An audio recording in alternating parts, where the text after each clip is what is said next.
Have you ever wondered about the mystery of an egg, how it holds life within its fragile shell, waiting to be cracked open and reveal its secrets? Let's paint a picture of a time when children had a grandfather, and this grandfather, he had an egg. A simple egg, yet with a world of secrets inside. He opened it and out flew a dove, a symbol of peace, a harbinger of hope. Yet, life is not always so simple. Each individual mental phenomenon can be a complex synthesis occurring across all hierarchical levels of the brain. Imagine experiencing a panic attack, an extreme electroshock experience, or even an encounter with clinical death. It's not just personal, it's hereditary. It's a killer lurking in your genes, leading you to believe you're in the midst of an apocalypse.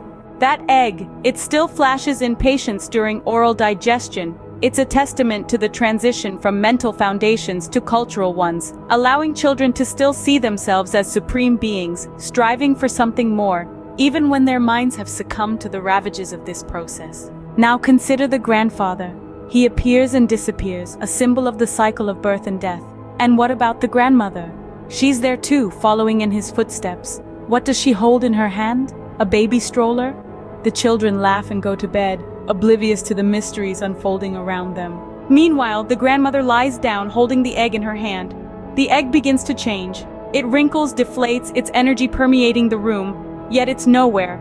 Or rather, it's not appropriate to say nowhere. Suddenly, the grandfather appears again, in this room, in this moment, in this universe. The world around him is alive. Rain falls on the sharp grass, the wind howls, but the grandfather stands still. He's gazing at the ancient Egyptian sands, sharp, beautiful curves and strange, incomprehensible hieroglyphs, and then he moves to another mountain. He proclaims, "Egg!" Then a dove flies out again. Or maybe not. An eagle named Ariel inflates the shriveled egg and throws it at the maniac, who instantly disappears. But what's this? The grandmother approaches the sergeant and disappears too. Void, says a 50-year-old African man on a farm. Quantum entanglement, thinks someone. But certainly not the children. The egg flies into the cart and breaks, but there's no dove inside.